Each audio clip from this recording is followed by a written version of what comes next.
नासिन ठुलजी town committee Mirpur बुरड़ो ते पीपीचे बिना मुकाबले कामयाब थियल उम्मीदवार चीफ सरदार सदाम हुसैन बुरड़ो यूसी रांझापुर के चेयरमैन हिना कादिर बुरड़ो सां धरती टीवी के रिपोर्टर मीर मोहम्मद बुरड़ो सां वीचार हिन रीत वंडिया आहिनि।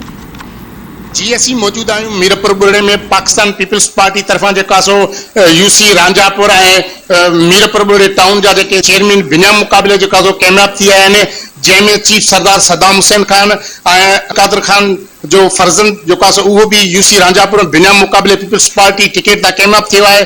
अचो त उन्हनि अॻुवान सां ॻाल्हि ॿोल कयूं त हुननि जो वधीक छा मौक़िफ़ आहे।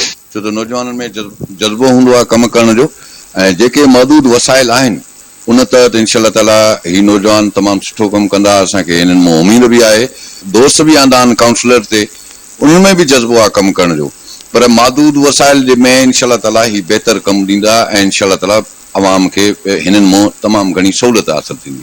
गाड़ी में वेही करे डॉक्टर साहब कमिटमेंट कई जंहिंजी ज़मानत मीर बाबल खान जकरानी कई, ऐं असांखे तवक़ो आहे ऐं हाणे भी डॉक्टर साहब चई चुको आहे त वाइस चेयरमैन ही तव्हांजी आहे, तव्हां जेको कैंडिडेट ॾींदव असां हुनखे वाइस चेयरमैन कराईंदासीं। ठुल जा 10 वार्डनि ते असां पीपल्स पार्टी जी मदद कयूं था ऐं जेको भी पीपल्स पार्टी जो नुमाइंदो बीठो असां उनखे सपोर्ट कंदासीं। मां यूसी रांझापुर वासियुनि जो तहे दिल सां शुक्रगुज़ार आहियां जंहिं मूंखे अनपोज करायो आहे पीपल्स पार्टी जी टिकट तां, ऐं असांजो खानदान हमेशह खां सरदारी खानदान रहियो आहे।